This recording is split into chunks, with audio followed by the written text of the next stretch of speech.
Hello there and welcome to this webinar for our PrebuiltML X release. This will be for version 4.17.0.3849 or perhaps a version or two higher, depending on if we've released another few editions.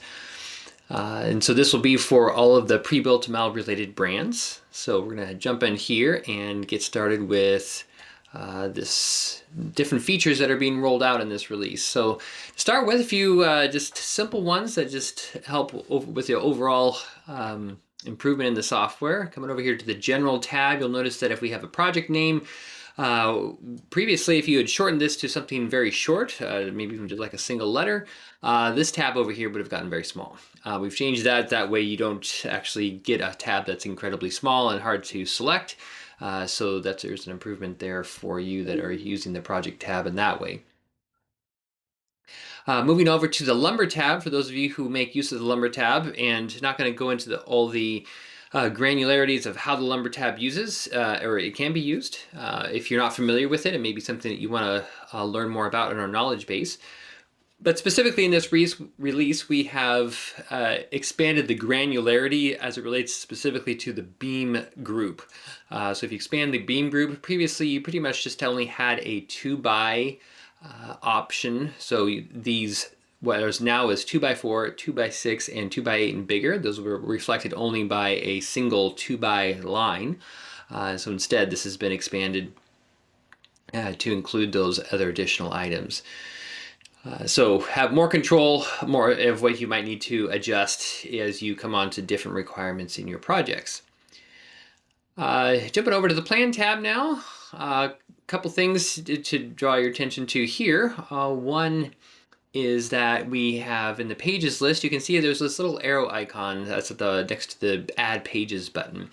And if you mouse over, it says Add Plan Pages, right-click for more options. Now, there were already more options available, and by the way, for those of you who are not familiar, anywhere you might see that little triangular icon on any of these things up here, any of these other tools, that means that there are other options that are available besides just the standard option.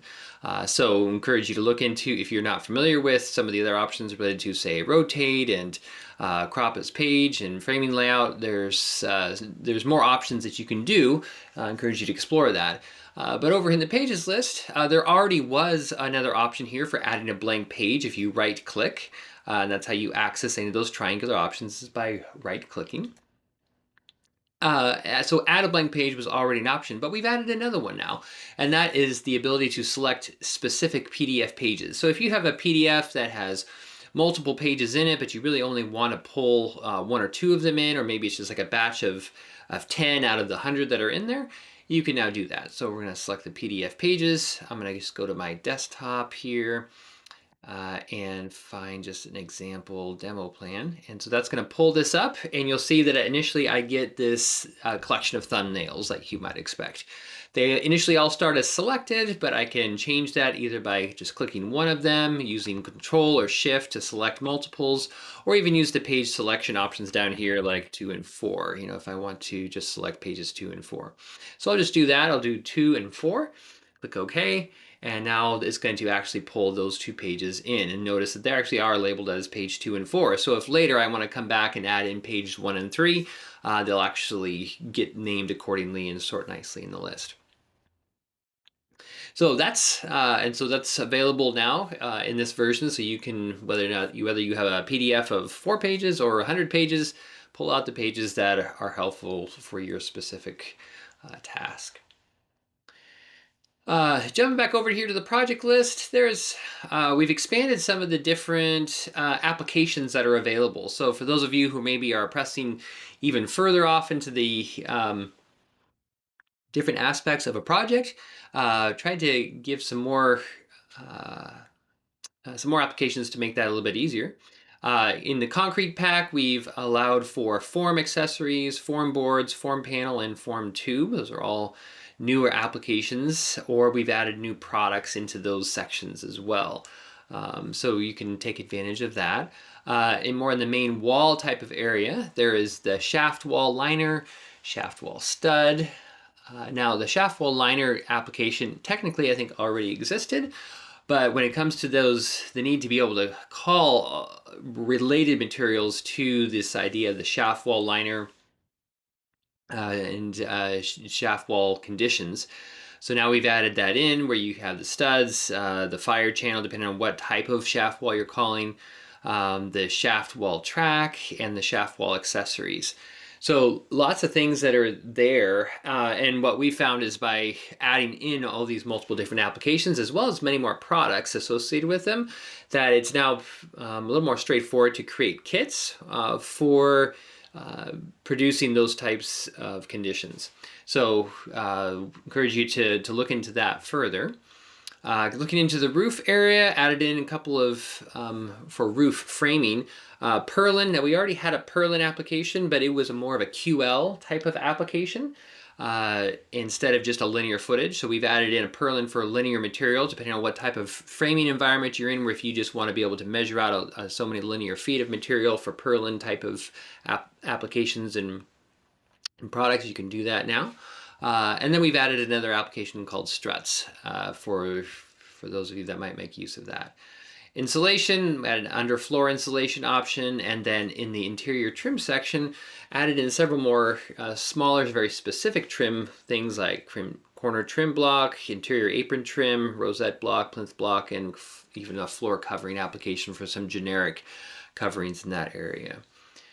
So all those applications have been released in this version. However, if you want to make use of those, or those things are interesting to you, in order to get that latest set of applications as well as the products that we may have added in, you'll need to send us your template file. Just contact us at support@prebuiltml.com. Attach your template or a way that we can get that. We'll update that on our end with the newest database information and send that back to you, so that way you have those things available to you. In addition, something else that in order to map those applications into packs, if you want to use them this way, you'll need to visit the Profile tab, come up to the Containers here at the top, and then over here on Pack Types. So if I came down, let's say I wanted to go to the concrete pack to add in some of those type of applications. You can see here like the form tubes and accessories and things are already in here for me, but that's because I actually initially came to the application sort order, and over here all the applications on the left hand side that are in my pack right now are available to choose to use in there if I want to. And then if I come over here, here are all the other applications that I could choose to add in. So if there was another one that I wanted to put over there, like adhesive, I could pull this over and put it here, and then I could order it into the list where I want. So I could drag it up into like the top of the list if I wanted it to be up there. So now by putting it in here, if I come back over here to the concrete pack and come to add application, now adhesive will be available for me to select and put into my pack directly here from the list side. So any of those other ones that you want to make use of, you can go to your template file and make those changes once we have that sent to you. That way you have access to those here from the list side. And of course, once you can always access the applications from the Plan tab while you're drawing. All right, so then one other feature here that's related to presets. But maybe in order to really kind of understand what this what this feature is, need to maybe just give a little bit of background of what are presets, for those of you who may not be familiar. So presets are things that are up for any of the tools up in the toolbar here. You can set a preset, meaning you've set all the settings the way that you like them, and then you save it that way. So for example, if I come to my segment tool, and of course we have these little triangles, if I right click, here are all my presets. So here, for example, is one, this no implied pitch segment.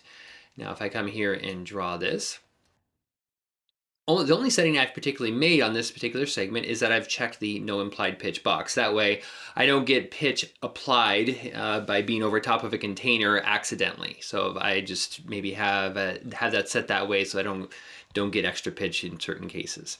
So I have a preset. Now you could set all sorts of other things in here for your presets, like plies and applications and products and lots of other stuff.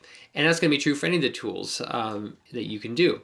So one of the things you can do with presets though is you can actually change the default behavior for a tool. A great example of this might be a highlighter. So here I have a yellow because these presets aren't good only for the takeoff tools, they're also good for the markup tools as well. If I set my color to green, maybe I just prefer to use green. So now I'm going to save this as my preset. I'll call this green highlight. Click OK. Okay, and now I can actually come here and use a preset this way. Or what I can do is I can come over to the Profile tab, come to Presets, and I'm going to come here to my highlighter tool, and I'm going to choose to make my green highlight tool the default preset. So this is, I'm going to check this box here. So now if I come back over here to the Plan tab, I'll delete this one, and let's say that I don't right click to select my preset. Instead, I'm just going to start the tool.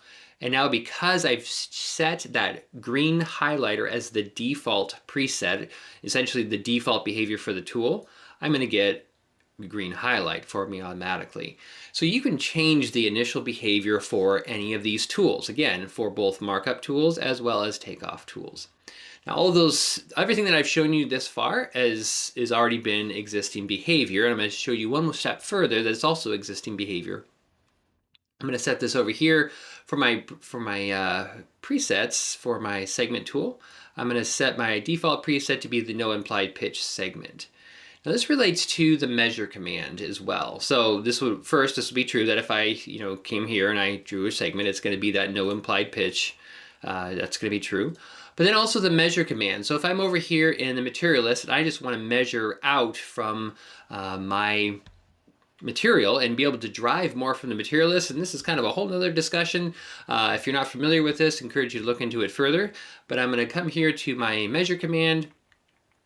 Well, I'm going to come here to my, say, my form boards, and I want to measure how many form boards I need. So I'm going to click in here, pick like, say, some 2x10, and then I want to go measure this in my plan. So I'm going to make sure that I'm on my foundation plan, which I am, and I'm going to click here, and I'm going to click on the measure button.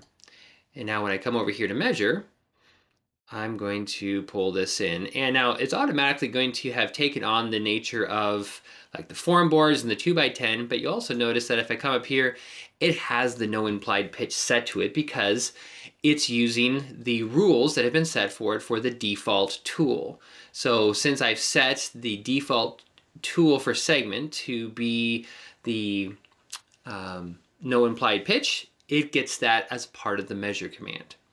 All right, so that kind of sets the background from where this new feature is coming from, because that was up to this release, this was as far as you could take it.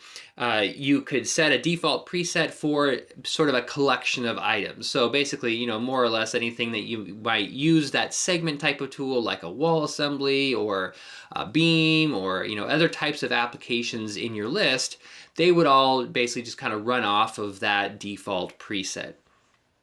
So now what we've opened up the opportunity for you to do is not only have a preset for more of that broader collection, but you can actually dial this into a very specific application. So let's talk about crawl space posts. So up here in my count tool, I have a 2-foot LF count, right? So if I click in here, and so it's kind of post-like, it's been set to LF, it has a 2-foot, it has its properties set to a length of 2 feet. So it's, it's instead of it being just like a long 8-footer, it's like only a short 2-footer, like maybe I might use in a crawl space on a pretty regular basis.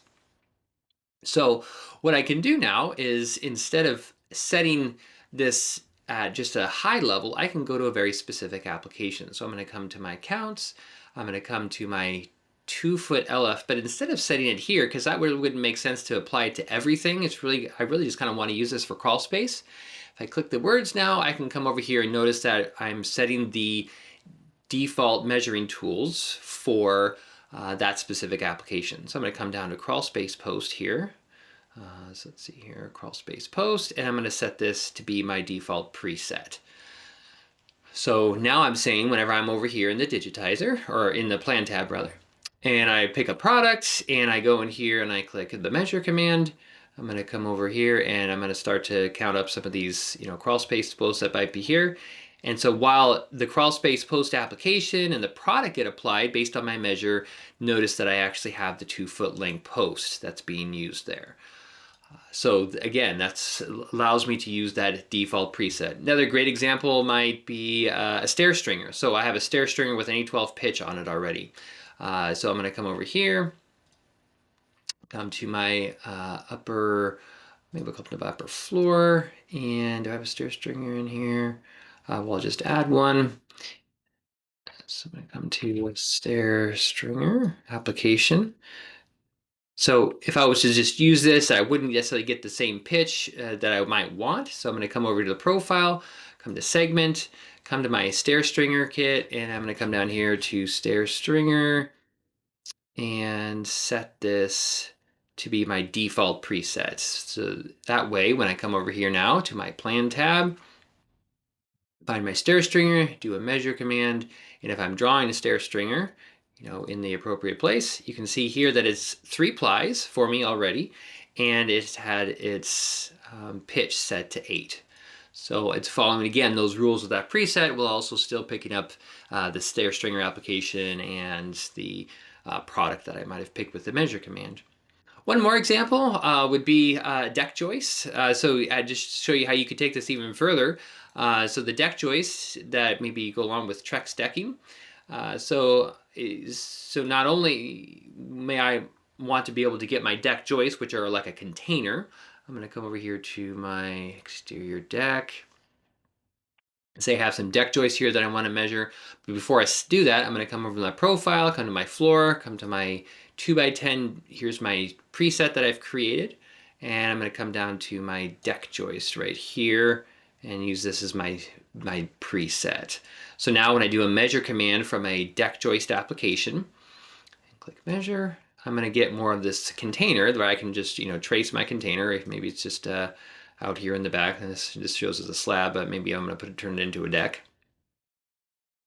So now I've got my deck joists that have been measured based on my measure commands. So those are sitting right here.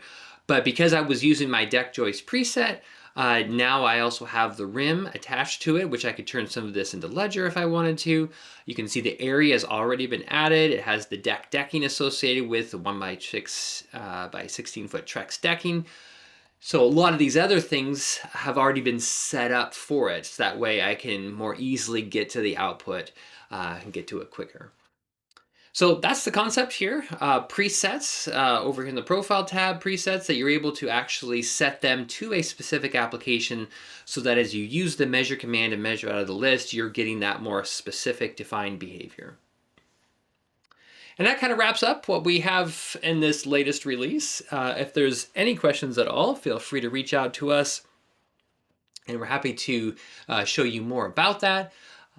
And looking forward to hear your feedback about how it's working for you. And also, as always, so many of our ideas for things that get developed in the software come from user feedback. So we always welcome your feedback of ways that you would like to see the software improved.